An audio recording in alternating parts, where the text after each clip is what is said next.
नमस्कार, स्वागत है आपका इंडिया न्यूज 28 में। ये बात करते हैं मध्य प्रदेश की कुछ खास खबरों की। नगर पालिका ने काटा हरा भरा नीम का पेड़, नागरिकों में रोष। देश के प्रधानमंत्री नरेंद्र मोदी द्वारा देश को हरा भरा बनाने के लिए पिछले वर्ष एक पेड़ मां के नाम अभियान चलाया था, जिसमें देश भर में लाखों पेड़ लगाए गए थे। वहीं रायसेन नगर पालिका द्वारा एक हरा भरा नीम का पेड़ काट डाला। आइए बताते हैं मामला क्या है।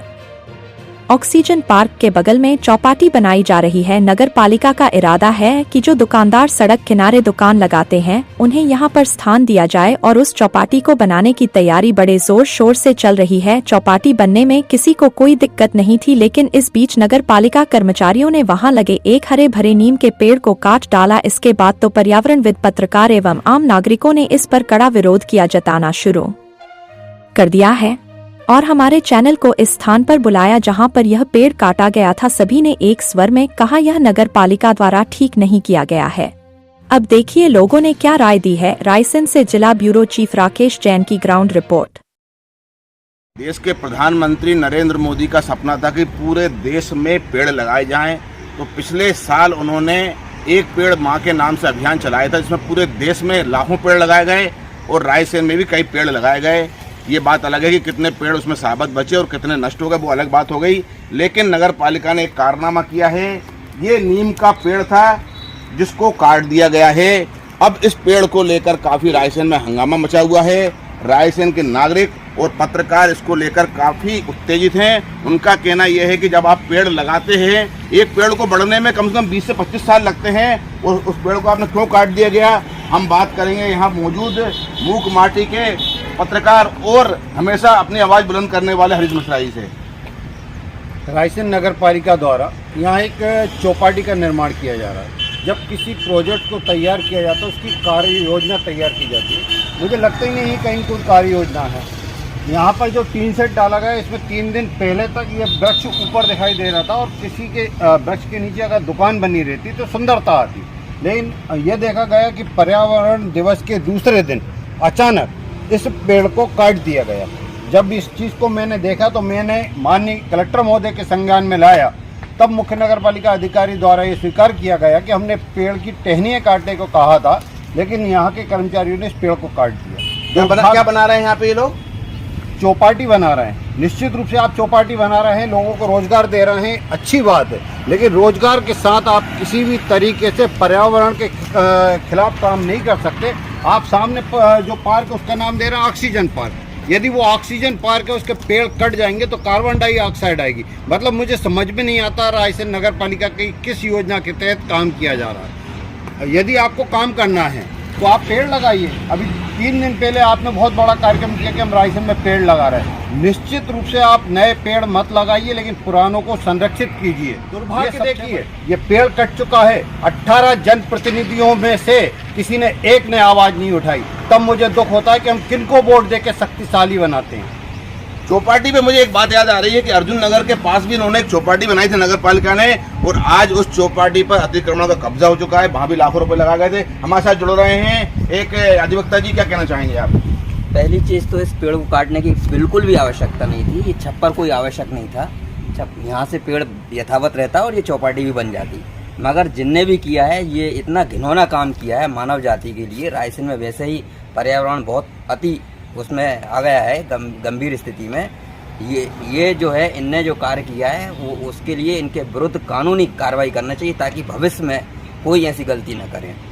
आपने पॉइंट बताया कानून पर, अच्छी बात है कि कौन चीज़। एक और ये देखिए, आप भारतीय जनता पार्टी का ये लगाए हुए हैं भाई, तो क्या कहना चाहेंगे आप? मैं ये कहना चाहता हूँ कि आज वर्ल्ड ऑक्सीजन डे है और आज के दिन ऐसी खबर मिलने को मिली कि पता चल रहा है कि ऑक्सीजन पार्क के पास में ही एक हरा बड़ा पेड़, नीम का पेड़ काट दिया और इसके पास में ही डीएफओ मैडम का घर है, कलेक्टर सर का है, आरआई साहब का है। जब ऐसी जगह सुरक्षित नहीं है पेड़, तो बाकी जंगलों में और गांव में क्या स्थिति होगी। तो मैं जिला प्रशासन से यही आशा करता हूं कि पूरे शहर को और पूरे जिले को इस ओर ध्यान दें और छोटी छोटी जगहों पर सख्ती से पेश आए और इसकी सजा जो भी दोषी कर्मचारी हैं उनको मिलना चाहिए। अच्छा, एक और पत्रकार यहाँ खड़े हुए, वरिष्ठ पत्रकार हमारे मलखान सिंह जी, क्या कहना चाहेंगे भाई साहब? पर्यावरण बचाने के लिए यहाँ सब लोग प्रयास करते हैं और ये पेड़ काटना बहुत निंदनीय है। इसको नहीं काटना था और जिन्होंने भी काटा है उन पर कानूनी कार्रवाई भी होना चाहिए। अब हमारे साथ जुड़ेंगे प्रिंस मीडिया, एक सशक्त मीडिया है जो हर आवाज़ को बहुत तेजी से उठाता है। हम उनके प्रतिनिधि से बात करेंगे थोड़ी देर बाद। अब और अपने ग्रुप के माध्यम से इस रायसेन की आवाज़ को, इस रायसेन जिले को आवाज़ को हमेशा प्रमुखता से उठाने वाले तिलक साकिया जी, और इस बात को लेके भी ये काफ़ी उद्वेलित थे। इन्होंने हम लोग को फ़ोन किया कि साहब इधर आइए और देखिए क्या हालत है। क्या कहना चाहेंगे भाई साहब?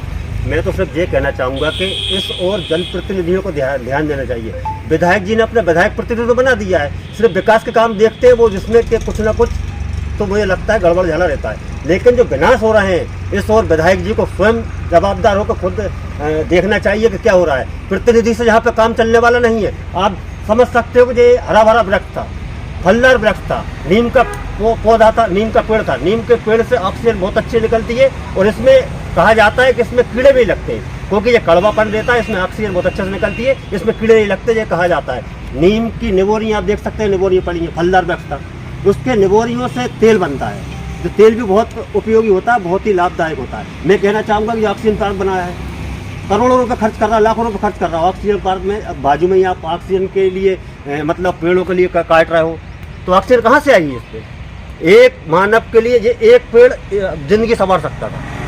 एक मानव के लिए जितनी ऑक्सीजन लेता उतनी ऑक्सीजन ले सकता था। जो 100 साल उम्र से ज़्यादा रहती है इसकी, पर्यावरणविदों का कहना है कि नीम के पेड़ की उम्र 100 साल से ज़्यादा रहती है। तो मैं ये कहना चाहूँगा कि विधायक जी को ध्यान देना चाहिए, प्रतिनिधि से कोई काम चलने वाला नहीं है। मैं बहुत आक्रोशित हूँ इस मामले को लेकर कि विधायक जी खुद इस और ध्यान देना चाहिए। मैं तो सिर्फ ये कहना चाहूँगा प्रतिनिधियों से कोई काम चलने वाला नहीं है।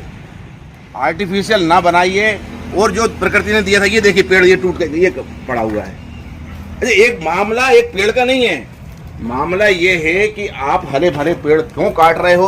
और मैंने कई मकान ऐसे देखे हैं कि जिनके ऊपर से निकल जाता पेड़ आराम से, कोई दिक्कत थोड़ी थी, मिट्टी था, चद्दर थी। मुझे भी थोड़ा सा अच्छा नहीं लग रहा है कि जो नगर पालिका द्वारा कार्य किया गया है। फिर कुछ कहना चाहेंगे मिश्रा जी?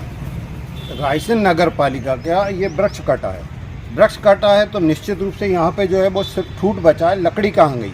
क्योंकि रायसेन नगर पालिका के पास अपना कोई डिपो ही नहीं है। मतलब आप ये देखिए कि उसके बाद इस लकड़ी को बेच दिया जाएगा, उसके पैसे किसके पास जाएंगे? आज तक रायसेन नगर पालिका ने यहाँ कहीं पे भी उनके रिकॉर्ड में मौजूद नहीं है कि उनके पास कोई लकड़ी का डिपो हो। जब बरसात आती है, आंधी में कई पेड़ गिर जाते हैं, ये पेड़ गिर गया, अब ये लकड़ी कहाँ जाएगी? यदि ये लकड़ी बेच दी जाएगी तो इससे आय होगी, तो आय किसकी होगी? मेरा इसी मुद्दे पे एक नया सुझाव है कि रायसेन नगर पालिका को लकड़ी का एक डिपो बनाना चाहिए और उस लकड़ी को निःशुल्क अंतिम संस्कार उन परिवारों को दे देना चाहिए जो आर्थिक रूप से कमज़ोर होते हैं। तो मैं आज इस दुख के साथ एक नया सुझाव भी नगर पालिका को देना चाहूँगा कि आप यहाँ पे जो लकड़ियाँ हैं उसके लिए डिपो बनाएं और जनता के हित में उस लकड़ी को दें, तो कम से कम एक पुण्य कार्य हो जाएगा। अच्छा मामला उठाया इन्होंने कि भाई सही बात है, लकड़ियाँ जाएंगी कहाँ? दिख भी नहीं लकड़ी कहाँ, टूटा गला बचा हुआ है, उधर बेरी का पेड़ है, इधर है।